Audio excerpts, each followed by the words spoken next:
ನಡೆ ಆ ಕಡೆ ಬಟ್ ಟಿ ವಿಗೆ ಮಗ ತೋರ್ಸಕ್ಕೆ ಬರ್ತಾರೆ ಇರಾರೆ ಇರಾರೆ ಇರಪ್ಪ ನಿಂದ ಅಮ್ಮಯ್ಯ. ಆದ್ದರಿಂದ ಅವರಿಂದ ನಾವು ಬದುಕಿದ್ದೀವಿ, ನಮ್ಮಿಂದ ಅವ್ರು ಬದುಕಿಲ್ಲ. ಆ ಪ್ರೀತಿ ವಿಶ್ವಾಸಕ್ಕೋಸ್ಕರ ನಾವು ನಮ್ಮ ಕೈಲಿ ಏನು ಶಕ್ತಿ ಅವ್ರು ಕೊಟ್ಟಿದ್ದಾರೆ, ರಾಜಕೀಯ ಶಕ್ತಿಯಿಂದ ಇರ್ಬೋದು, ಚಿತ್ರರಂಗದ ಶಕ್ತಿ ಇರ್ಬೋದು, ನಮ್ಮ ಕೈಲಿ ಆಗಿದ್ದು ಮಾಡಿದ್ದೀವಿ. ನಮಗೆ ಫಸ್ಟ್ ಏನಪ್ಪ ಅಂದರೆ ನಮಗೆ ನಮ್ಮ ಹೃದಯಕ್ಕೆ ನಾನು ಮಾಡಿದ್ದು ಕರೆಕ್ಟ್ ಅಂತ ಗೊತ್ತಾಗಬೇಕು. ಆಮೇಲೆ ಅವ್ರಿಗೆ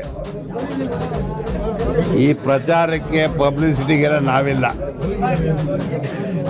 ನಮ್ಮ ಹೃದಯಕ್ಕೆ ನಾವಿದ್ದೀವಿ. ನನ್ನ ಜನ ನನಗೆ ಆಶೀರ್ವಾದ ಮಾಡ್ತಾರೆ. ಇಡೀ ಕರ್ನಾಟಕ ಜನ ಒಳ್ಳೆಯದಾಗಲಿಂದ ನಾವೆಲ್ಲ ಕ್ಯಾಬಿನೆಟ್ ಇರ್ಬೋದು. ಬಾಯ್, ಥ್ಯಾಂಕ್ ಯು. ನೋಡಿ.